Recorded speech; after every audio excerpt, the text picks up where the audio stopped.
I'd like to give you a warm welcome to our service this morning, whether you're watching us now or whether you're going to be watching us later on YouTube or Facebook. It's nice to see you all. We're talking this week about Moses, starting the story of Moses, and talking about how he was born in Egypt and then started to lead his people out of Egypt.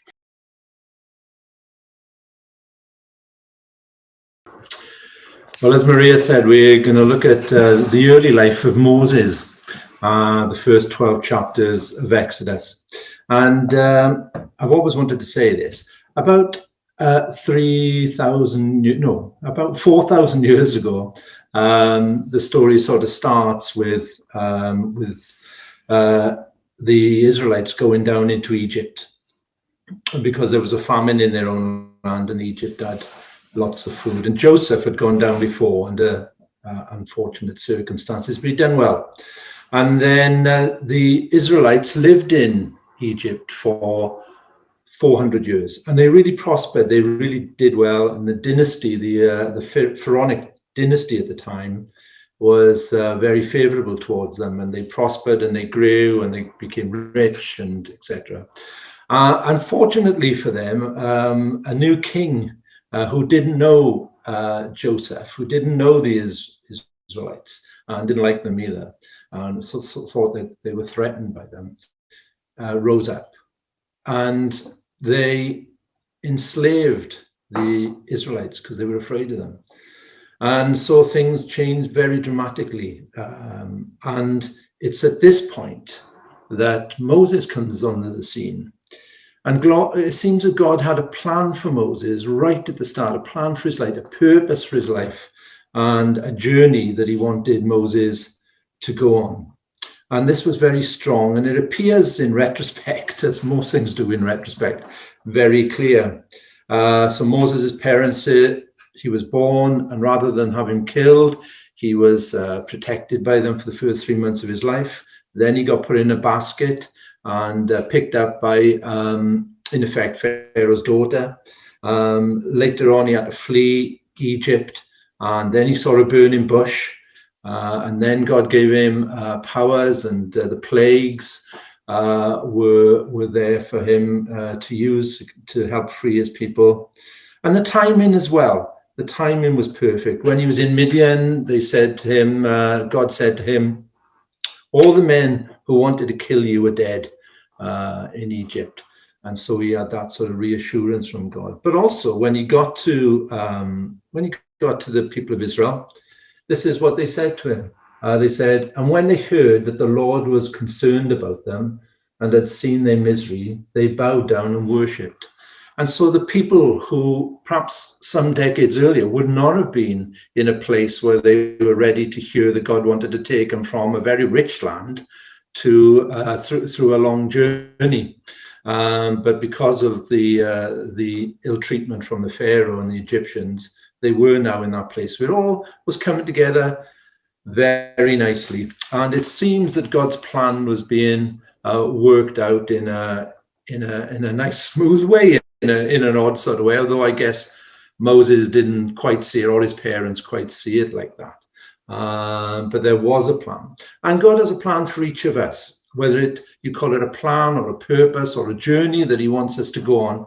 Each one of us in God has that opportunity to engage with God's plan for us. Anyway, the one thing that struck me about Moses and his family, etc., was their faith. So it was in Hebrews, it says, by faith Moses' parents hid him for 3 months after he was born because they saw he was no ordinary child. And they were not afraid of the king's edict. By faith, Moses, when he had grown up, refused to be known as the son of Pharaoh's daughter. He chose to be mistreated along with the people of God rather than enjoy the pleasures of sin for a short time. He regarded disgrace for the sake of Christ as of greater value than the treasures of Egypt, because he was looking ahead to his reward. By faith, he left Egypt, not fearing the king's anger. He persevered because he saw him who is invisible. By faith, he kept the Passover and the sprinkling of blood so that the destroyer of the firstborn will not touch the firstborn of Israel. And so underlying everything that Moses did, there was a trust and a faith in God. But there was also a conversation, and that's what I want to touch upon this morning for a minute or two. Yes, there was a burning bush, but you know, Moses said when God appeared to him in the burning bush, well, who am I? I don't want to go and save these people. Who am I to do that?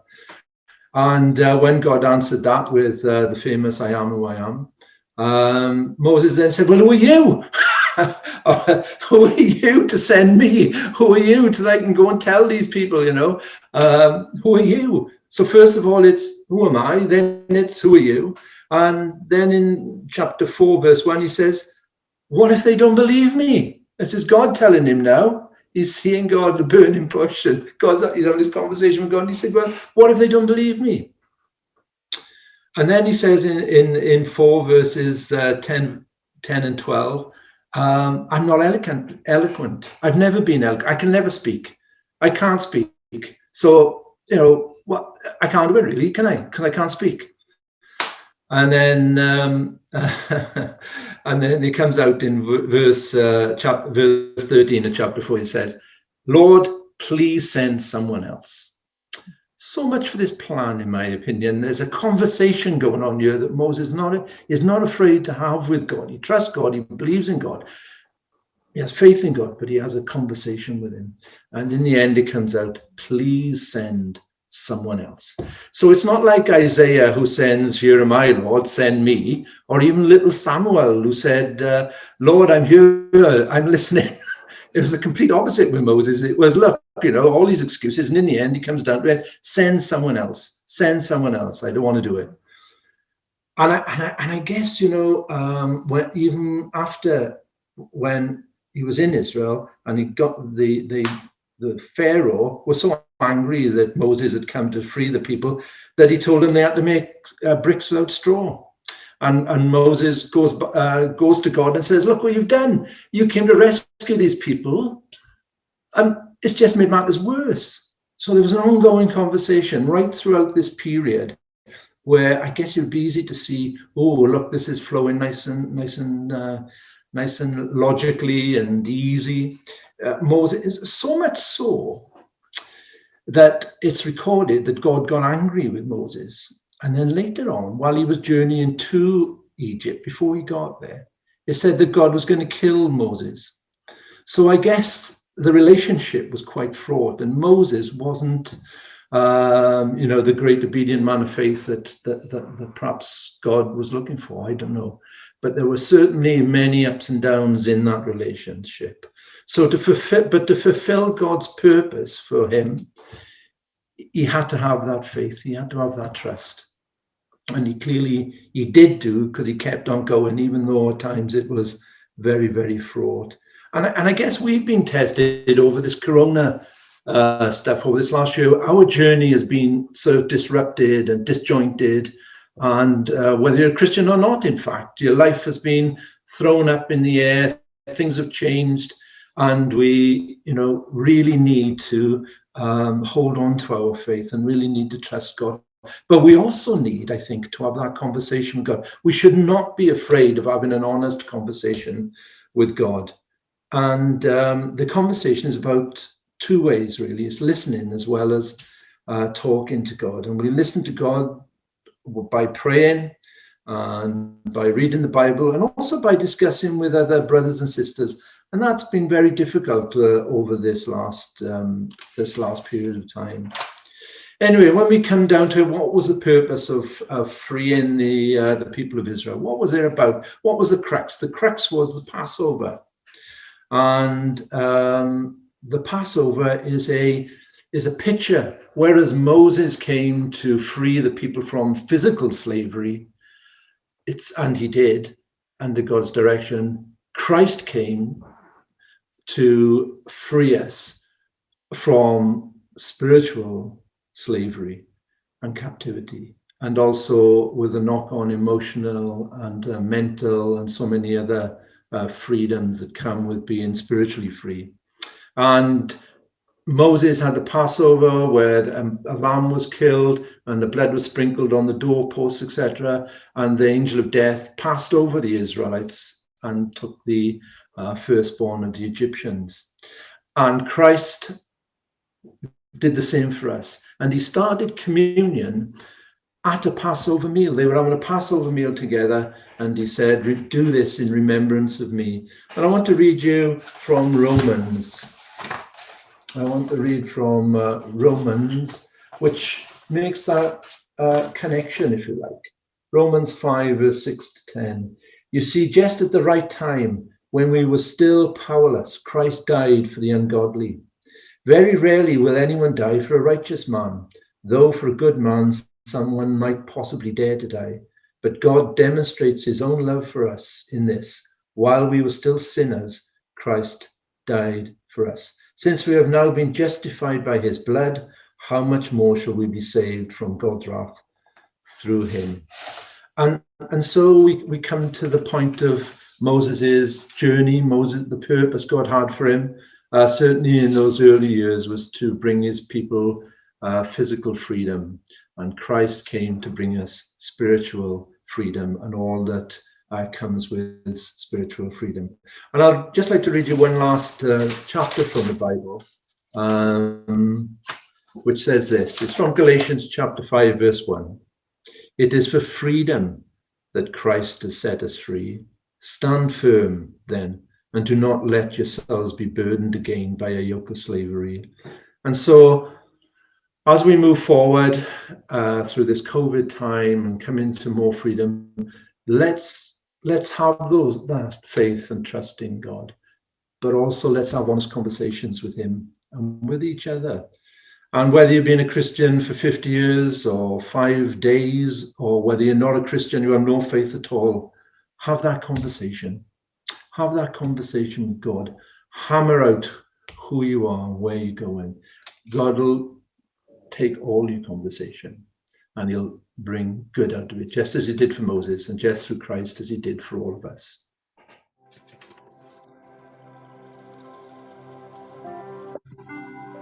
He's got the whole world in his hands. He's got the whole world in his hands. He's got the whole world in his hands. He's got the whole world in his hands.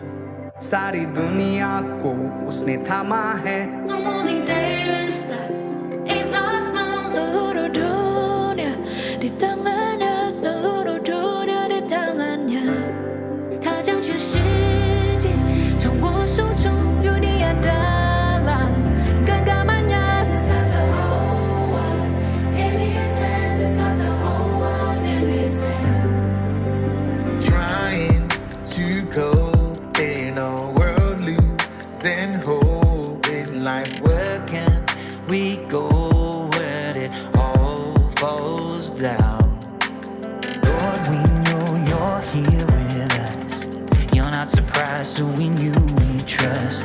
Leading with your perfect love, so we won't fear.